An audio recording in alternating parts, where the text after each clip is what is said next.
Welcome to Math Made Easy with Frida. Today we'll be solving this exponential equation.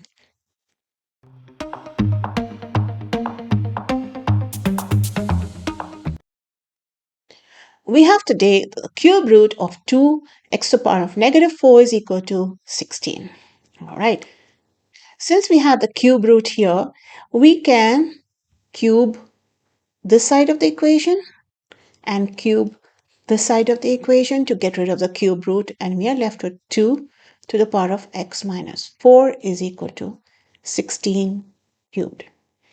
And by simple calculation, we know 16 is equal to 2, 8, 2, 4, 2, and 2, 2 to the power of 4. So 2 to the power of x minus 4 is equal to 2 to the power of 4 to the power of 3. And by the rule of exponents, this becomes 4 3s are 12.